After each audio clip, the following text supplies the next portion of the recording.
Good evening, everybody. My name is E.R. Anderson. I'm the Executive Director of Karis Circle. Karis Circle is a nonprofit programming arm of Karis Books, and Karis Books is the South's oldest independent feminist bookstore. I'm delighted to be here with all of you tonight to celebrate Public Face's Secret Lives, the queer history of the women's suffrage movement. That's written by Dr. Wendy L. Rouse, who is an associate professor of history at San Jose State University. Her scholarly research focuses on the history of women, gender, and sexuality during the Progressive era. Rouse's most recent book is the one we're here to celebrate tonight, Public Face's Secret Lives, the Queer History of the Women's Suffrage Movement, and it explores the ways that suffragists challenge norms of gender and sexuality in their era. Rouse is also the author of Children of Chinatown, Growing Up Chinese American in San Francisco between 1880 and 1920, and the book Her Own Hero, The Origins of the Women's Self-Defense Movement, both of which we have celebrated at Karis. She is joined tonight by Dr. Lauren Whitworth, who uses she, her, or they, them pronouns. Dr. Whitworth is an assistant professor of women's, gender, and sexuality studies and the co-director of the Environmental and Sustainability Studies program at Agnes Scott College. Her scholarly work has appeared in Feminist Theory, Intersections, Women's and Gender Studies in Review Across Disciplines, and College Art Associate Reviews. Her current book project, Environmental Eros, Picturing Feminist, Queer, and Trans Ecologies, brings together gender and sexuality studies, environmental studies, and film studies. Prior to earning their PhD, Lauren taught high school English for several years. When she isn't teaching, grading papers, and serving on faculty committees, Professor Whitworth enjoys gardening, watching films, and hiking with her partner and their dog. So welcome to you both. We're so happy to have you both here for this important conversation, and so happy to have everybody watching at home. We're delighted that this book is already getting some great recognition, and we want to encourage folks who are watching, if you have questions, feel free to ask them. You can click this Ask a Question tab at the bottom of the screen and put it there, or if you're watching on your phone and it's easier to just put it in the chat, you can do that, and I'll pop it over into the Ask a Question area, and Dr. Whitworth will incorporate it into the conversation. But welcome to you both. Thank you so much for being here. This history, we were talking in the green room about how the challenges of history, the challenges of doing public history, the challenges of doing women's history and queer history, and the challenges are ever greater every day, it seems, certainly in the United States. So this is so important to so many of us. It has such bearing on where we are now. There's an election coming up locally in Atlanta next Tuesday. So just a little plug for that. And so I'm going to get out of the way, but thank you both for being here with us. We're really, really glad to get to celebrate this book. Thank you, ER. And thank you, Wendy, for letting me converse with you about this fantastic project. I've been looking forward to it, and congratulations on seeing this project many years in the making, I'm sure, just based on how rich it is in historical materials, seeing it go out into the world. Thank you. It's great to be here. The first thing I thought we could talk about is just what prompted the book project, and at what was there anything or a collection of things that you came across when you realized, whoa, there's a book to be written here? Well, it was actually not like this one single moment. With some of my previous books, there was a moment that made me realize, oh, this is so interesting. I want to explore this topic. I had looked at the women's suffrage movement a bit in my last book on the history of the women's self-defense movement. And I've always been fascinated by the history of the women's suffrage movement. I teach U.S. history survey courses, so at least 2 or 3 times a year, I discuss the history of the movement. And I've read a lot of the books on the topic. And one thing that struck me with the books that were out there before I began this project is that most of the books actually focused on the political history and not the lives of individuals in the movement, or they were biographies of the big name leaders. And so what started this project is I wanted to look at the relationships between the suffragists, and not queer relationships per se, but I was looking at relationships between mothers and daughters, husbands and wives, because what I noticed is that as women became more active in the suffrage movement, this sometimes created a lot of strain in their personal lives And in other ways, it created new relationships, right? They developed new bonds, new friendships, kind of pseudo families within the suffrage movement. But the more and more I looked into these individual personal lives of suffragists, the more queer relationships I started to notice. And it was like something was very much there that had never been really addressed. And I noticed just how many of these relationships were queer. And so that's when I wanted to dive more into that topic. But I mentioned to you all in the green room that one of the issues I had is when I first proposed this to people, and this was maybe way back in like 2016, there wasn't a whole lot of interest in it. People just kind of didn't think it was really anything worth pursuing. And so it took me a lot of years just to get enough people to kind of get on board with this idea, because women's history and queer history just weren't seen as that important. And when the centennial came around in 2020, then there was a lot more interest in suffrage history. And that's when people started to get behind the idea that this was an important topic. That's so interesting to get your behind the scenes perspective as someone who has taught introduction to women's gender and sexuality studies for several years now. I guess the first time was in 2015.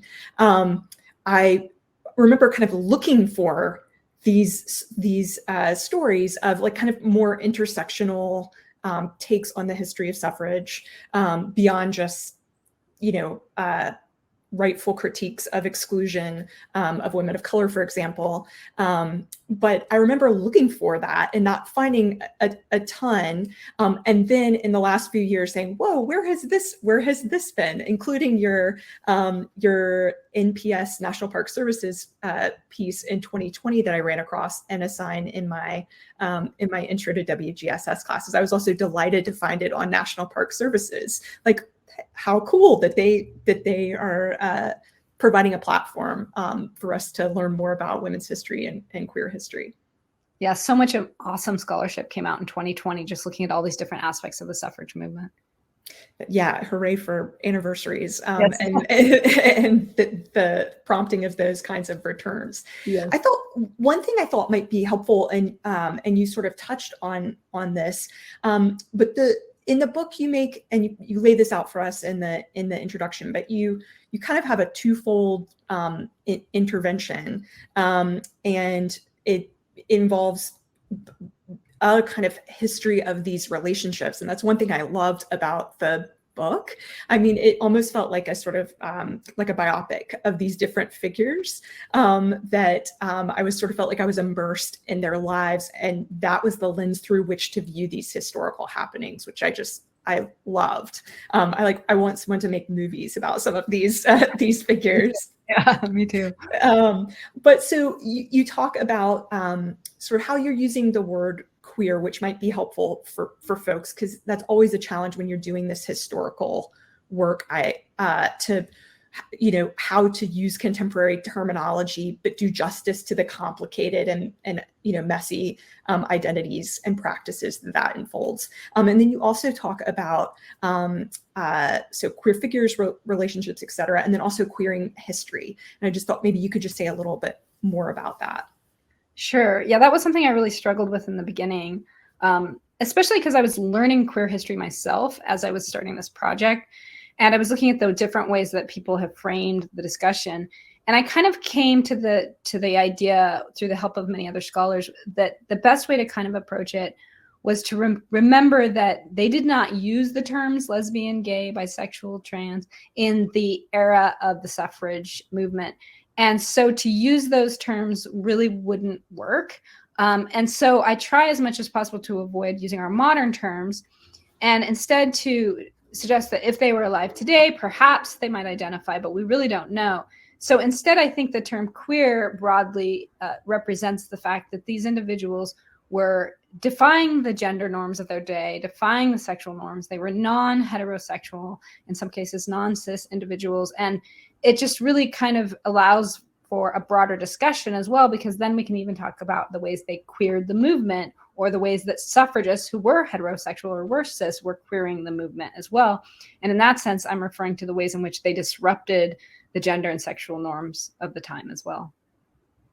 I love that really expansive use of the word.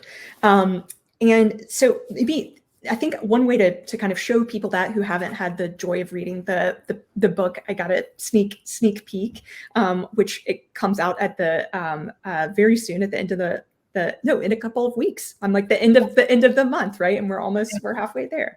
But would be to kind of point out the way that you organize the chapters in the book, which is it has a thematic focus, and that was something I also really enjoyed about the book.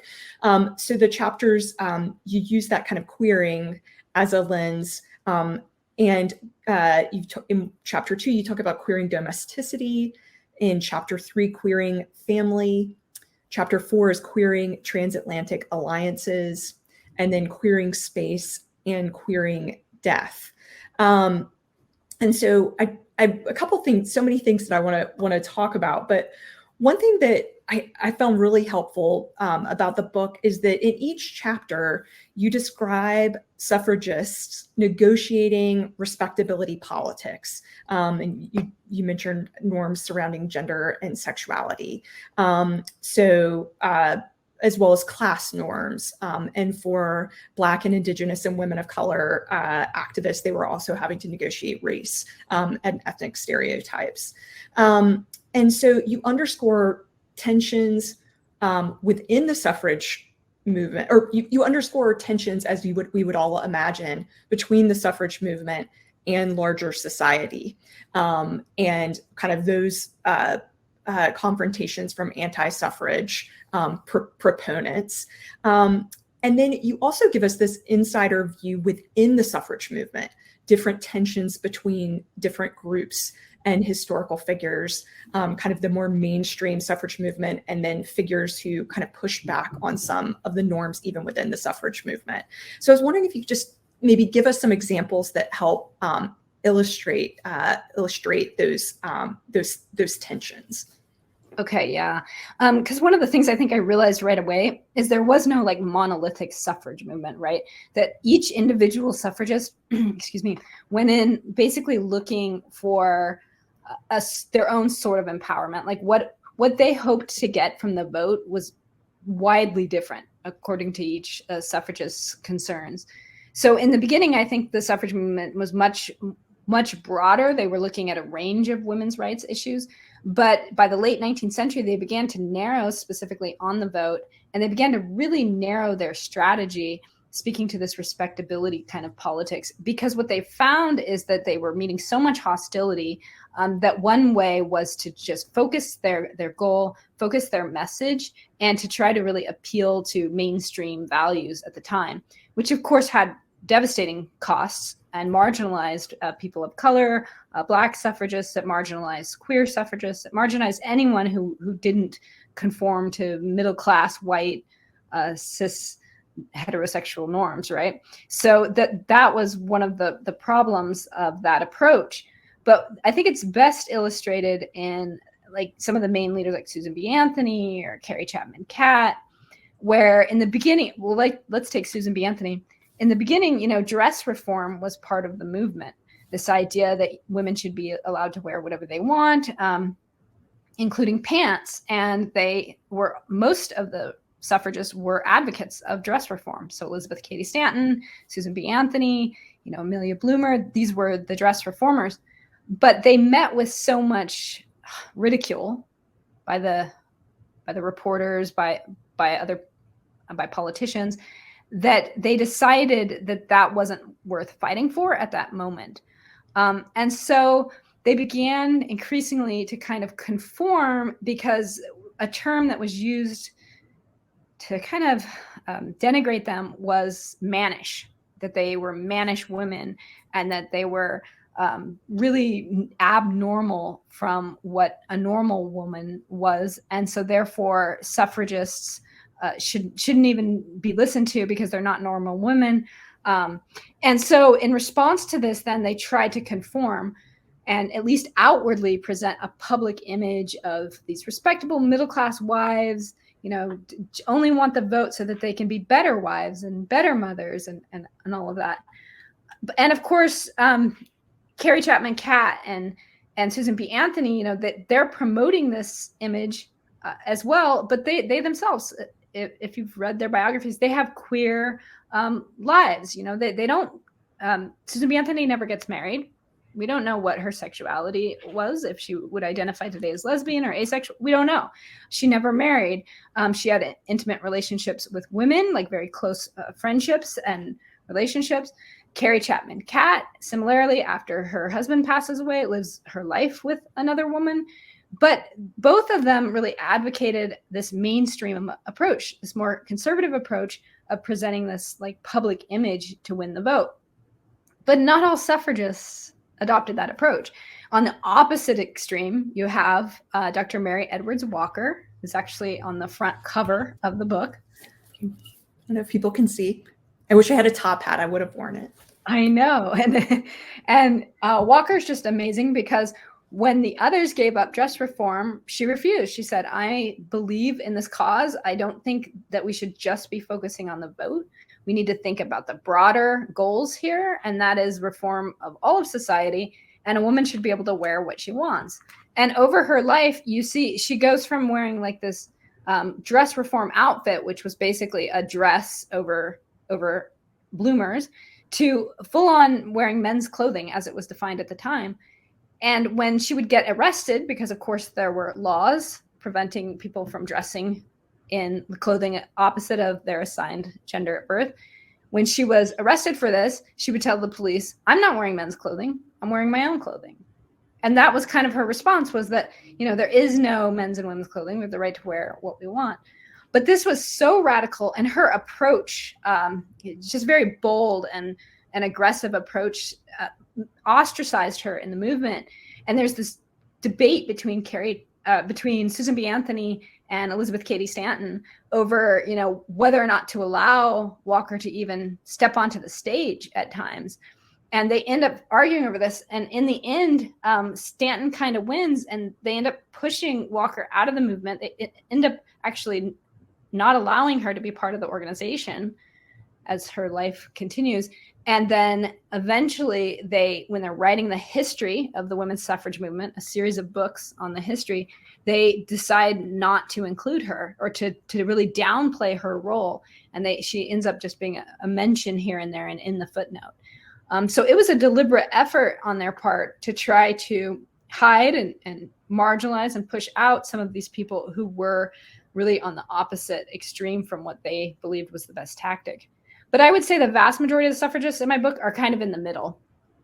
And what that means is there might be defying norms all over the place, but they're still like pretending at least to adhere to certain level of the norms of the era, at least publicly. So that's why it's called Public Faces, Secret Lives, because they definitely negotiated that to the extent that they needed to in order to survive. That was so fascinating to me, and the way that muddies the waters of our impulse to look back at history and say, oh, that was regressive, or that was radical, or that was assimilationist, which is something I'm often warning my classes about, is to be mindful of like the socio-historical context, et cetera, which it can involve things like the fact, as far as you mentioned, laws around cross-dressing or wearing clothes of the opposite gender. I mean, I think Cincinnati, it's definitely in Ohio, I believe it's Cincinnati, had a law prohibiting dressing as the opposite gender until the 1970s. So I think so often we don't know that kind of what was happening at that historical moment to really understand how radical some of these actions were, like not marrying or living with people of the same gender, or gender bending with regards to clothing, and things like that.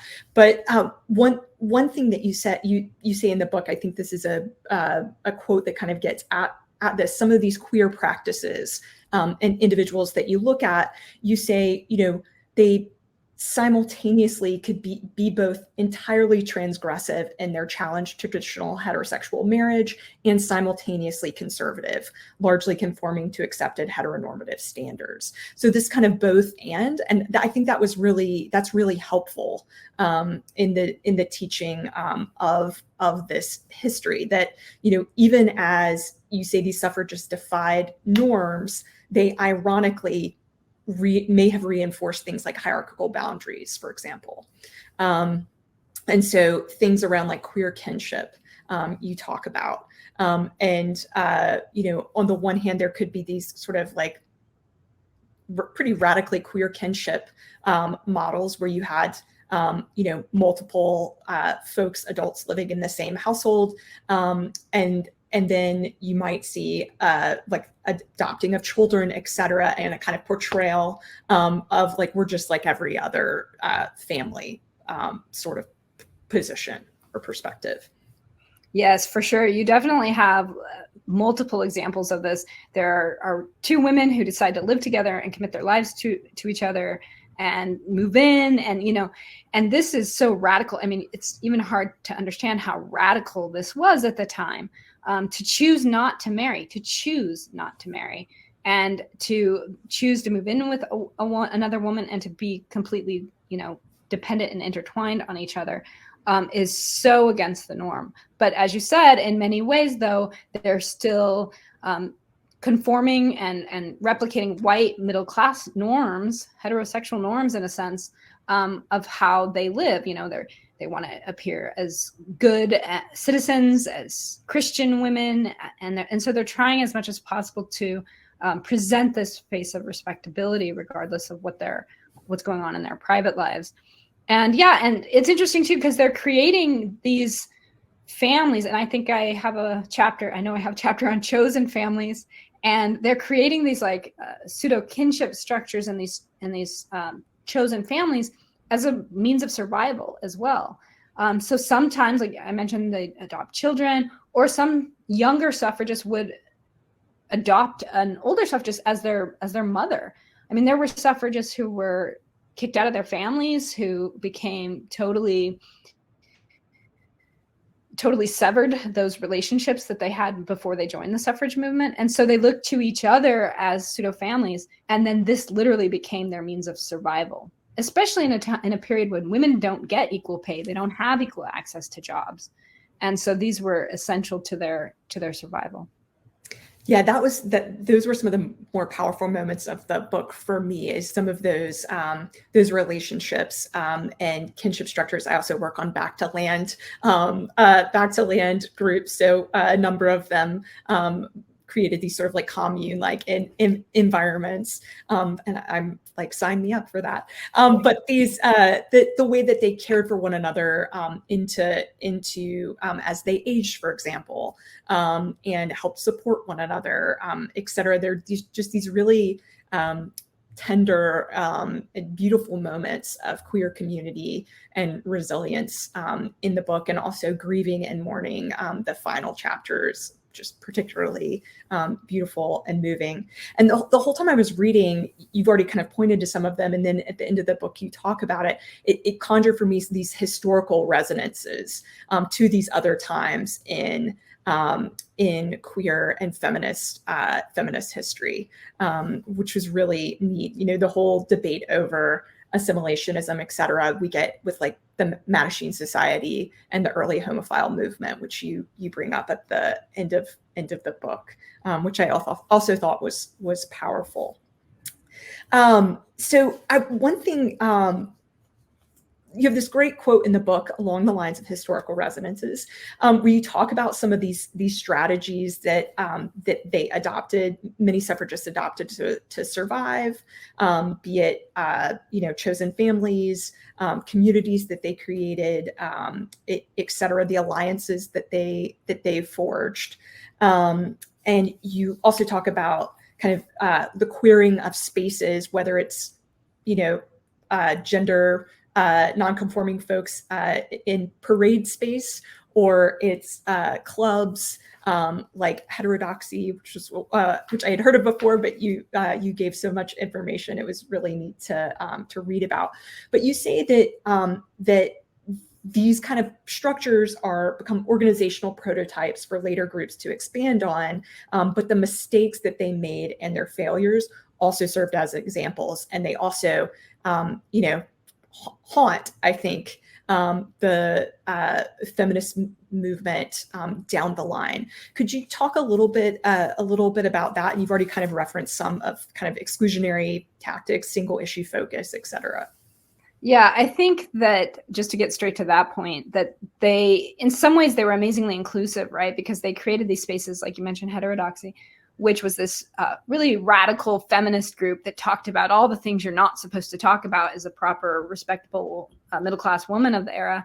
And they talked about radical things like birth control and free love, which was akin to like maybe open relationships nowadays. And they were labor radicals and activists and suffragists, and they created this sort of space where it was okay to be nonconforming, to be gender nonconforming, to have sexually nonconforming relationships, and it kind of fostered discussions that were super radical for their era, and fostered this climate where they kind of could care and support each other as well. But as inclusive and radical as they were, in some ways, they just reinforce the hierarchy, as you mentioned. Like, they reinforce racial boundaries and class boundaries. Mm-hmm. I mean, they're open to this more elite, educated group of white women, and then also, they really, if you deviate too far from the norm, you're not necessarily welcome either. So I think that's the problem, is it's like that, as we talked about later on with the homophile movement, and this idea of it's really necessary to at least publicly conform was still a problem even in the most radical of queer spaces within the suffrage movement. And there was something else I was going to say about the first part of your question. Oh, I wanted to talk about tactics a little bit too. Mm-hmm. This is a little bit of an aside from what you mentioned, but the queer strategies that queer suffragists kind of pushed were in and of themselves so important, and we still see them used by social movements today. And I think it's important to remember just how radical it was for women to stand in front of the White House with picket signs. Right nowadays, we take it for granted. We grab our picket sign, we go down, and we have a little march or rally, and we just think that that's normal. No, this was extremely radical for the era. And straight women, queer women, they were all involved in this. But I make a point that queer women were sometimes at the front of these activities, the first to kind of stand on the line, the first to get arrested and go to jail and hunger strike. And part of that was because many of them were not married and did not have children. And I actually found a quote after the book came out that's about from Lucy Burns, who's one of the leaders of the National Women's Party. And she messages, or basically writes to Alice Paul and says, I'm exhausted. I need to take a break. Why don't you have some of the married women, get more involved?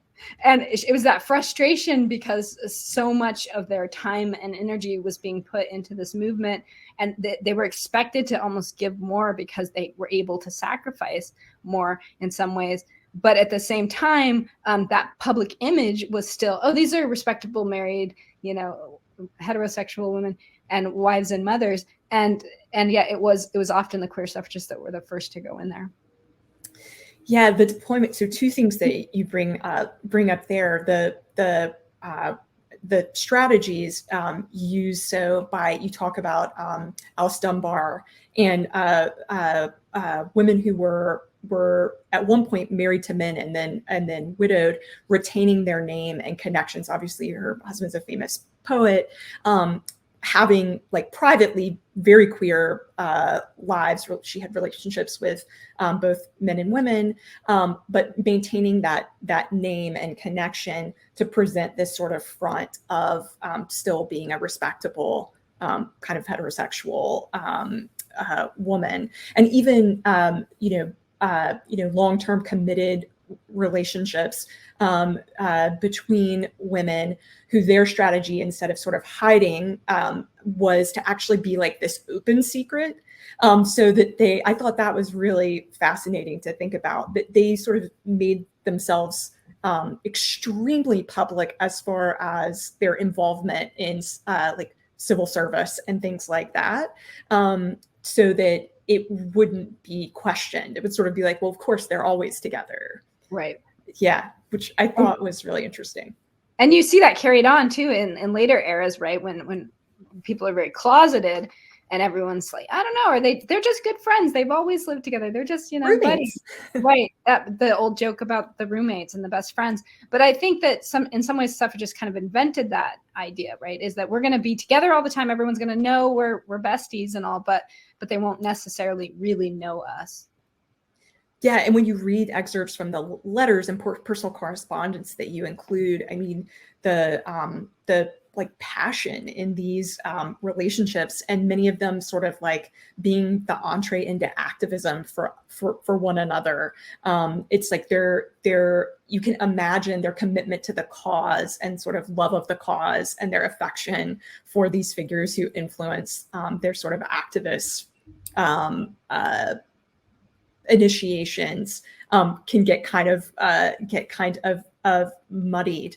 One other thing that you talk about, which I knew very little about, was the Transatlantic Connections, and I found that chapter so fascinating. So the ways in which strategies that British suffragettes were using were kind of picked up by Americans who were either spending time in Europe, or having figures like Pankhurst coming over and speaking in the United States. But I thought maybe you could just talk a little bit about that. It's fascinating, and just the fierceness.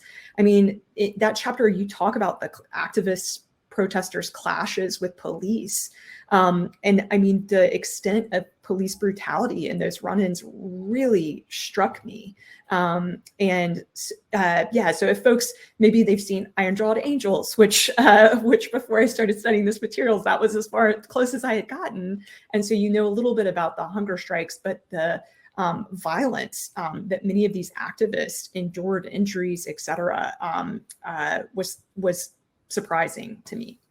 Yeah, and my first foray into that too was in my book on the history of women's self-defense. I have a chapter on the suffrage movement, and it really is centered more in Britain, and looking at the way that the British suffragists were constantly facing this physical assault, sexual assault from the police, and developed these tactics that were extremely radical to fight back in some ways against the police. And literally, they studied jiu-jitsu in the UK to defend against police brutality. And so, yeah, it definitely very radical. I almost wanted that chapter to be a separate book, but I panicked that I wouldn't get to a second book, and I wanted those stories told. And so I put them in there, especially Alice Morgan Wright's story, which, I mean, just a fascinating suffragist.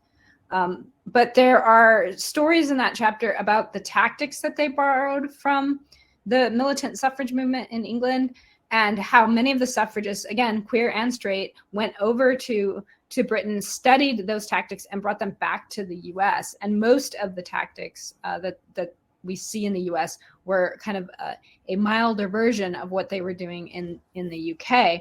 But when they brought them here, people were, this is so radical what you're doing, right? And so they really had a lot of pushback.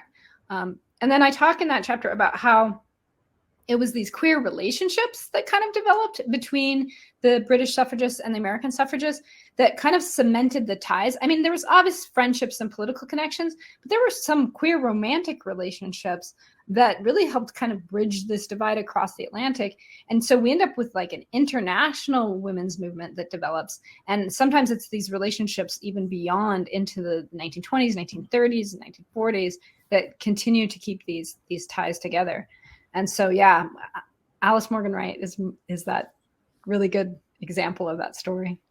Yeah, it's really fascinating chapter. And I just want to plug, you mentioned the protesting Wilson, et cetera, and women's colleges, and Agnes Scott being a historically women's college, were out there with their banners that said like Vassar and Mount Holyoke, et cetera, and some of those photographs. So the role of like college aged and women in those protests as well.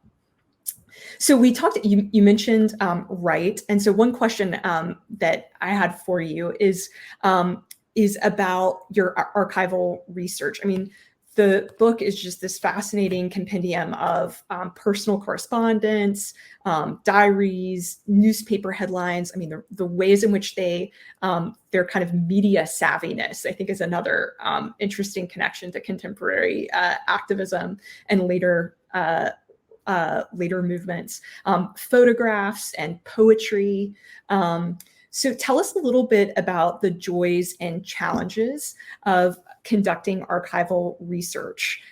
You describe it in the book as a recovery process and reading against the grain.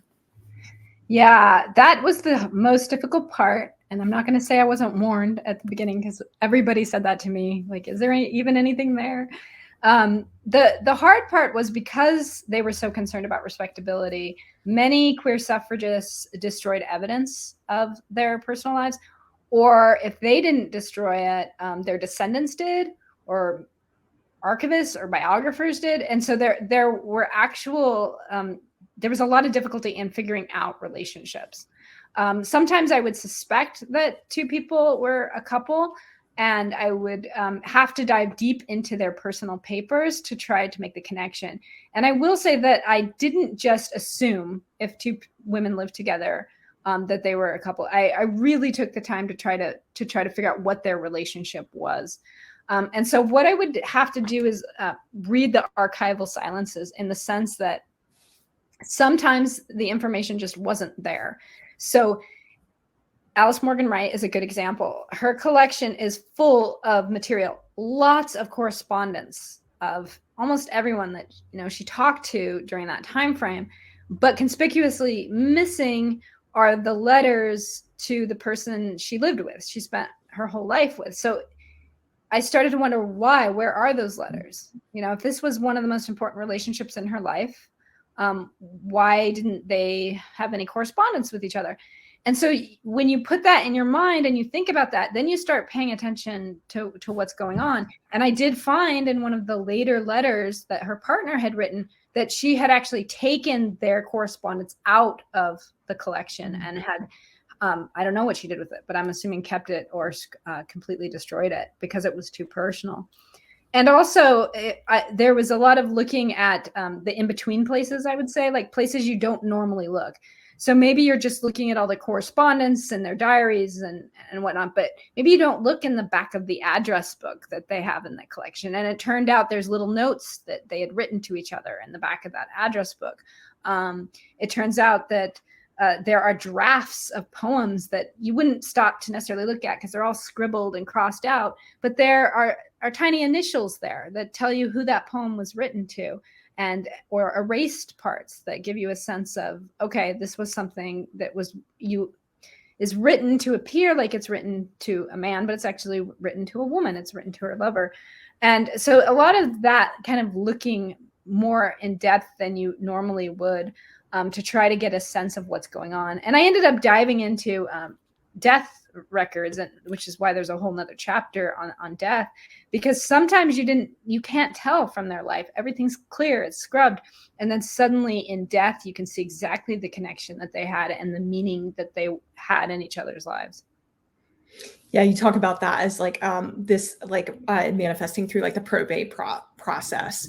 So the leaving of estates or of homes, and the way that in death many of these queer suffragists tried to take care of one another is really, really powerful. That was one of the hardest chapters for me to write, mostly because I would cry every time I tried to write it, because the depth of their passion and their love is so clear, even in just leaving, memorials to each other and whatnot. And so it became a very difficult and somewhat painful chapter to write. And I didn't really want to focus on death, but I realized how much of our life is really reflected in that process.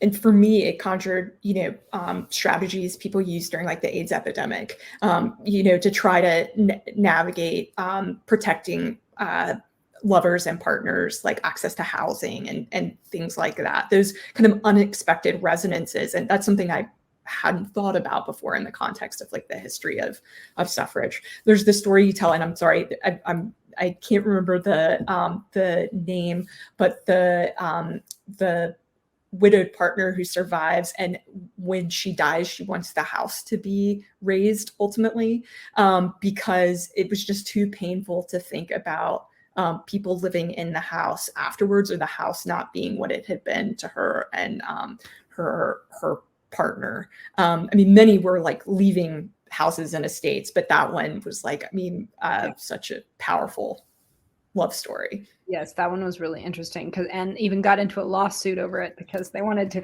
the city, I think, wanted to keep it, and she was like, no, it means too much. Yeah, as a historian, I'm sure you're like, oh, I feel torn here. I want the house, yeah. But the sort of like yeah, like the public history versus these kind of private personal lives and personal histories, and those tensions. This is something we had talked about, but is there was there ever a time when you were reading the correspondence where you felt like you were so kind of deep into these intimate readings that you actually, maybe it made you a little bit uneasy? You talked about the sort of affective impact, and I wasn't in the archives with you, but it felt like I was reading the book, and so many moving stories. But were there ever times where you felt like, how do I balance, both wanting to share like with the world about these relationships, et cetera, but then also honoring some semblance of kind of like privacy, or once you're dead, it's sort of your privacy. I didn't have too many moral things about it because it's been so long. I think if it was more recent history, I might have, or if it was more explicit, like that, it's in other projects, it's much more explicit and you're more concerned about their privacy. I was careful when I talked to descendants a little bit in approaching it, to usually ask how do they frame or see a relationship before I dive into, what my thoughts were about it. But no, I didn't have too many moral qualms, but I did find myself seeing like their lives resonating with my own. And I think it's like the intersection of queer lives across time. Right. And so there were times where I needed to step away because there were things that upset me too much or that I connected with too much, and then come back to it with a clearer head and a little bit more focus. But I think that gave me an empathy that I could have for what they were experiencing in a way that I wouldn't if I hadn't myself been through something similar. And that was especially true with some of the more biographical approaches that I took in the book. Yeah, I mean, just the power of seeing your own life experiences kind of mirrored back in these figures who were, long before our time is really, really powerful. One thing you talk about in addition to archival silences is also the disparities in the preservation of records. And you clearly in the book are committed to offering an intersectional history of suffrage, which sadly we haven't had enough of. And you also spend time talking about Black and Indigenous and people of color suffragists as well. Could you say a little bit about those challenges that already you're dealing with archival silences, and how that's compounded when you add things like race and class on top of these identities? Yes, and oftentimes BIPOC people were the most difficult because their records were even more kind of hidden and less likely to be preserved and silenced in a way. And so because the stories of marginalized people don't get told, I really wanted to make sure that I was looking at that, to think about the ways that race, class, gender, sexuality especially all kind of come into play here, this intersectionality of it. Because honestly, it was the suffragists with money and status, white middle class or mostly upper class suffragists, who were able to put themselves into the history, who were able to make sure that their stories were told.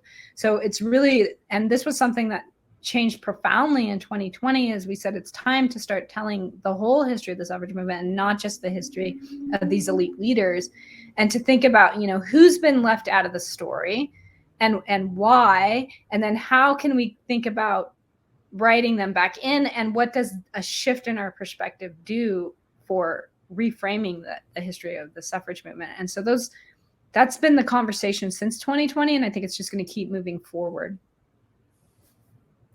I think that's exciting. It was neat to see figures whose names I had not heard of before, alongside more kind of more well-known historical figures, and how their paths crossed.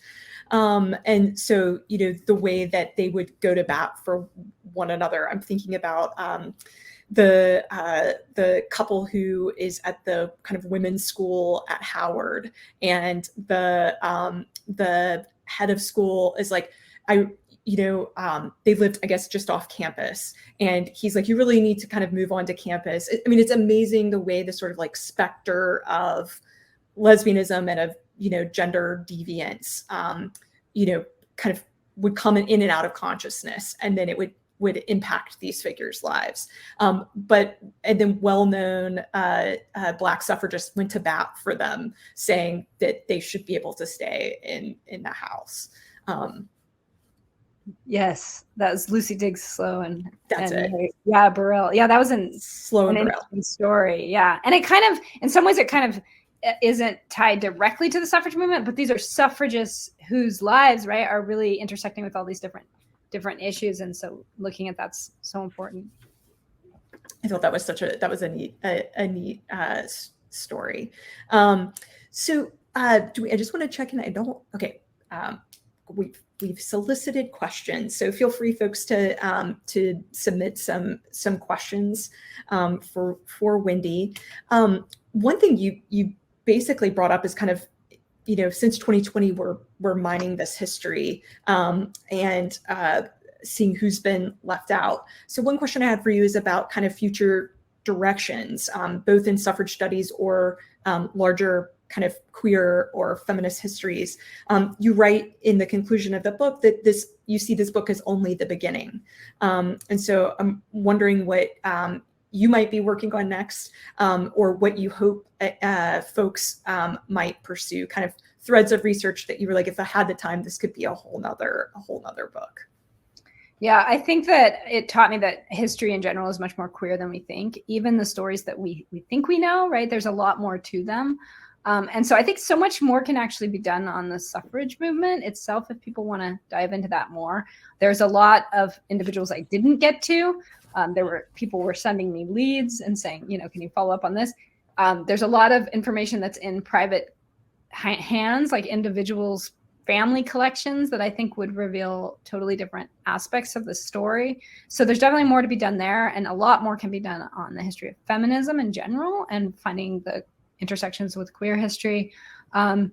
I just think that not enough people are interested in the topic, really, to, we need more people, not just queer people, but people need to dive into this history and be interested in it and support it and think about the ways that we can do this research, because it is very difficult research. And so I think it takes a different approach than maybe more traditional historical studies. Yeah, absolutely. I think those of us who, teach, your book really also gave me ideas for like, this is material I should incorporate into the classroom. And these figures who have been left out. I mean, you really, in that example you gave of, Stanton and others sort of actively leaving out, gender nonconforming figures like Taylor and others. You see, like, it really is made manifest that sort of the victors write the history, those who sort of rise to the top and are the most kind of privileged figures of a movement tell the history, that dominant narrative. And so I think the book also encourages us to really to kind of question the kind of taken for grantedness of these sort of hegemonic histories. I think that's such important work. It reminds me of Becky Thompson's essay on multiracial feminism, recasting the chronology of the second wave. And she, says that the kind of traditional narrative we get is in the 80s that second wave feminism kind of starts to wane. And she's like, but that was a sort of apex for BIPOC feminism. And so, she offers like an alternative timeline that she literally puts into the article. And it points to things like Kitchen Table Press, of course, Combahee River Collective, and these other figures. And she also challenges kind of the sanitizing of feminist history with regards to like when violence is necessary, for example. And I think your book also does that. I mean, I think there's a reason why some of these particularly violent clashes with police, Black Friday, et cetera, the Night of Terror, I don't think many people know about. And even as someone who studies this history, I didn't know the extent of those altercations. And so I think it pushes back on that as well, that there are, it's not only privileged figures, but it's certain aspects of a movement that are tamped down and not illuminated. Yeah, and recent scholars of the British suffrage movement have really kind of emphasized that as how much their history of the British suffrage movement and the militant movement has been sanitized, because even the militancy was much more radical than it is often depicted in mainstream culture. And they needed to talk about the violence, women perpetuating violence in the movement as well. Yeah, it's really interesting to me. I mean, especially as we look at kind of the hellscape of the likely overturning of Roe v. Wade. I mean, the whole time I was reading, I was both thinking about other historical moments that your book conjured, but then also the kind of current moment, and what will we see? I mean, even more increasing violence and clashes with police, and hyper increased surveillance, et cetera, which your book also touches on. The other thing it made me think about is, I know you are a program coordinator for social science teacher preparation at San Jose State, so training future K through 12 teachers, and we're seeing all sorts of legislation, whether it's critical race theory, the kind of demonization of critical race theory and prohibitions with regards to it. Georgia has bills that have passed. Florida has the so-called Don't Say Gay bill. One thing I was hoping you could just talk to us about is, your position as a historian, and what role do you all have to play in these contemporary conversations around prohibiting, for example, what goes into curriculum and prohibiting the teaching of certain aspects of history? Yeah, I think it's definitely a big reminder, kind of a wake-up call to historians about just how important our research is and how important it is to tie it into the present. And also a reminder, to students out there that this is important. Like, what we do as historians is super important and relevant, and to consider studying history and becoming historians themselves. Because definitely this current debate about education and about curriculum and all of these attacks on LGBTQ rights across the country are a reminder of this long history, this long continuum of LGBTQ people fighting for survival, fighting for visibility, fighting to have their stories told, to be seen, to be heard in the classroom. And I think that historians, right, we need to keep writing these histories. We need to keep uncovering these stories, keep sharing them, because queer people have always existed and will always exist. And as much as they try to erase us, they're not going to be able to, because they can keep not saying our names, but we continue to exist. And so I think that's the point. Yeah, absolutely. And I think your book is a testament to that if you can just find a historian willing to persevere through those archival silences and the gaps, that there are these incredible stories to be told that actually can be such a source of strength for us. You know, on the one hand, you can say the more things change, the more, you know, they stay the same, and kind of have this a rather pessimistic view of history, which is certainly, I do think we repeat ourselves. These current bills and this current political moment, these are not new strategies. And you know, the things you talk about in the book with regards to kind of policing of the gender binary. I mean, these attacks on trans youth and sports and bathrooms, et cetera. So these things come back around, and the often white supremacist roots of many of them. And if we study this history, not only are we better able to spot these tactics and counter them, but we also find these figures who did you know, endure. And I think that's really powerful too. That the power of queer and trans resiliency. Exactly. Endured and fought back. And yes. Yeah, absolutely. I think I know we're supposed to pass the mic back to you shortly. Wendy, anything else, final thoughts that you want to share with folks? No, I just hope that the book and many of the stories like resonate with readers, and I hope it is as meaningful to them as it was to me to write. It's a really, really powerful read. Even the most, I think, ardent suffrage enthusiasts will learn things and learn about folks they did not know about before. Yes, thank you both so much. A friend who's watching back channel messaged me and was like, this makes me want to quit my job and go study queer history. So I feel like that's the best endorsement ever for just a wonderful event. I mean, as y'all already said so well, this history really matters, and it matters in such a contemporary way. Our stories matter. Women's history matters. Queer history matters.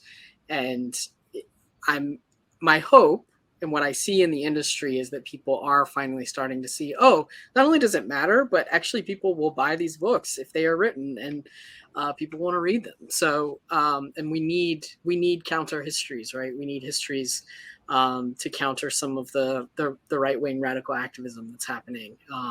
So I am delighted that we get to have this book on our shelves, delighted to get to host this event tonight. I want to encourage folks to buy Public Faces, Secret Lives, A Queer History of the Women's Suffrage Movement from Karis. You can click the teal button at the bottom center of your screen. You can also, of course, always buy it from karisbooksandmore.com at any time. We encourage you to buy it for yourself as a gift, and also perhaps donate it to a library that you love. So it could be your child's library, it could be your college library where you're an alum. You could also donate it to a business association. You can donate it any place like that. It would also make a great book club book. And we also recommend that you request it from your local library, your public library. It always helps authors when you do that. And it also shows that queer people read books about our own histories, right? So sometimes public libraries, what we often hear from public librarians is, I am in a conservative county, but if people request queer books, I can get them, right? So it actually really helps librarians who want to do a good job for queer people to have patrons ask. So don't be shy, use your library. As booksellers, we love libraries as much as bookstores. So thank you all so much for watching. We'll be putting this up on our YouTube channel in just a couple days, so you can also share the event that way if there's folks who you know would have loved to be here tonight and just missed it. But Wendy, we wish you the best of luck and continued success with this book. Lauren, thank you so much. Enjoy your research time, and an easy summer, I hope, for you. And until next time, I hope you will stay safe and well. Take care, everybody. Thank you, Wendy. Thanks, ER.